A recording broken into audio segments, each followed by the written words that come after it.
Hello everyone, welcome to eClasses by Dr. Adira. This video is to discuss the development of mandible and maxilla. Mandible and maxilla develops from first pharyngeal arch, that is the mandibular arch. Mandibular arch gives a rostral extension on either side known as maxillary process. Once the maxillary process is formed, rest of the mandibular arch can be called as mandibular process. So the bone of mandible develops within the mesenchyme of mandibular process and maxilla develops within the mesenchyme of maxillary process. Mandibular nerve is the first structure to appear in the mandibular process or mandibular arch. It has a great role in development of mandible or initial ossification of mandible. Setting factor released by the mandibular nerve, known as neurotrophic factor, induces osteogenesis or formation of bone of mandible initially. Let's see what is Meckel's cartilage. Meckel's cartilage is the cartilage of first pharyngeal arch. In primitive vertebrates, they form mandible by endochondral ossification. When we say endochondral ossification, the connective tissue first converts into or forms in cartilage, which then converts into bone. That is known as endochondral ossification. But in case of human beings, Meckel's cartilage do not directly contribute to the formation of mandible. Instead, it just give a positional relationship or positional guidance for the developing mandible. So this Meckel's cartilage that extends from the ear region to the midline of the mandibular arch gives a positional guidance to the developing mandible. Is that mandible is formed almost parallel to this Meckel's cartilage. So, and mandible is formed majority by intramembranous ossification, that is directly the mesenchyme of first arch, pharyngeal arch, that is mandibular arch, is converted into bone of mandible. So that is known as intramembranous ossification. Now let's see how is ossification of mandible progressing. By middle of 6th week of intrauterine life, the Meckel's cartilage extends as a solid hyaline cartilaginous rod from the developing ear region to the midline of the mandibular arch, as you can see here. And this cartilage is on either side, Meckel's cartilage is on either side, are separated at the midline by a thin band of mesenchyme. You can see the mandibular nerve here, which is dividing into inferior alveolar nerve and lingual nerve. Mandibular nerve, I told you, it is the first structure to be present in the mandibular arch. And again, the inferior alveolar nerve is getting divided into incisive and Mendel nerves, incisive branch and Mendel branches. Why this point of division is important is, it is at this point of division, first bone of mandible will form, or it is the initial site of ossification here at this point of division of inferior alveolar nerve into incisive branch and Mendel branch. So by 6th week of intrauterine life, at the angle formed by the inferior alveolar nerve, there is condensation of mesenchyme of mandibular arch. By 7th week, at this area, there is formation of bone, that is at the area of condensed mesenchyme, there is beginning of intramembranous ossification, and this is the site of initial ossification of mandible.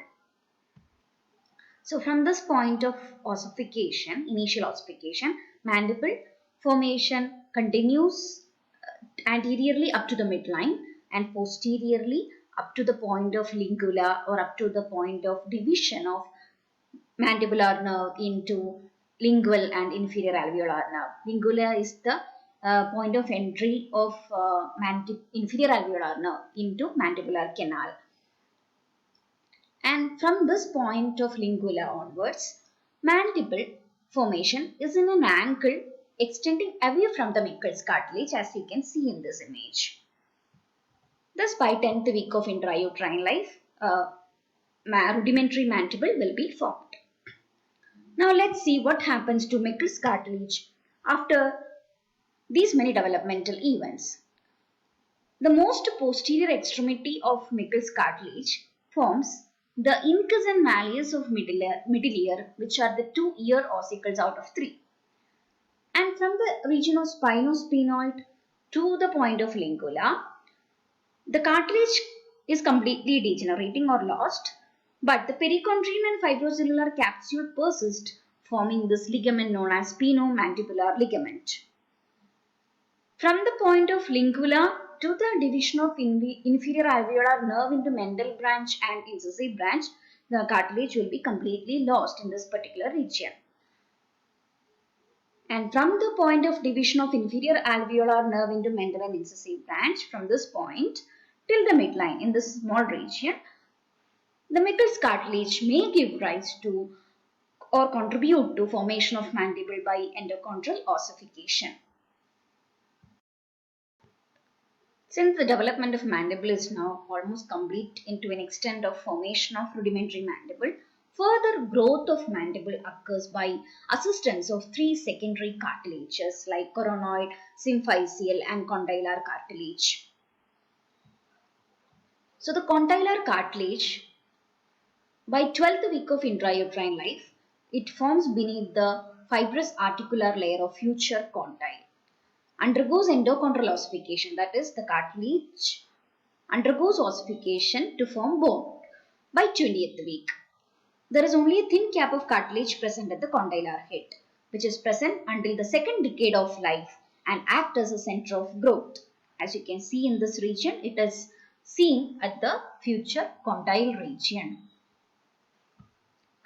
Next one is coronoid cartilage, in the future coronoid region, which appears by 4th month of development around the anterior border of top of coronoid process, and it disappears long before birth. It is a transient growth cartilage.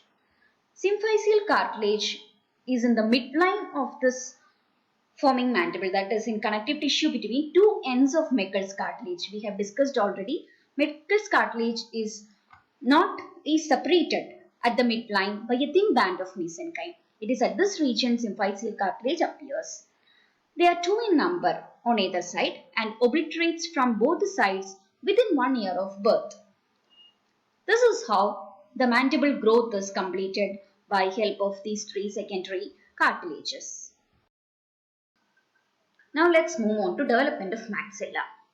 Even here, there is no involvement of any primary cartilage and maxilla is formed totally by intramembranous ossification. That is, the connective tissue or mesenchyme of the maxillary process of the first pharyngeal arch gets converted directly to bone or ossifies directly to form the bone of maxilla. And the center of ossification here also is related to nerve. It is at the point of division of inferior orbital nerve into anterior superior alveolar nerve. So this is the point of initial ossification, or it is the place where first bone of maxilla will form. If it is in this mesenchyme, the bone formation happens first, or the mesenchyme ossifies first in this region. So from here, from this site of initial ossification, bone formation spreads in various fashion. It spreads anteriorly towards the future incisal region, as you can appreciate here, and towards the palate also it spreads, forming the palatine process of maxilla. It spreads superiorly to form the frontal process of maxilla and posteriorly towards the developing zygoma, and below the orbital region also it spreads. As the bone formation spreads from the center of ossification, a bony trough forms for the infraorbital nerve. This bony trough will have a downward extension which forms the lateral alveolar plate for maxillary tooth. So this is all about the development of maxilla. Both mandible and maxilla develops mainly by intramembranous ossification, and it is developing within the connective tissue or mesenchyme of first pharyngeal arch, that is mandibular arch. In the mandibular arch, it has a process like maxillary process and mandibular process. The maxillary process is the connective tissue of maxillary process gives rise to maxilla, and the mesenchyme or connective tissue of mandibular process of first pharyngeal arch give rise to mandible. So that's all about this session. Thank you for listening.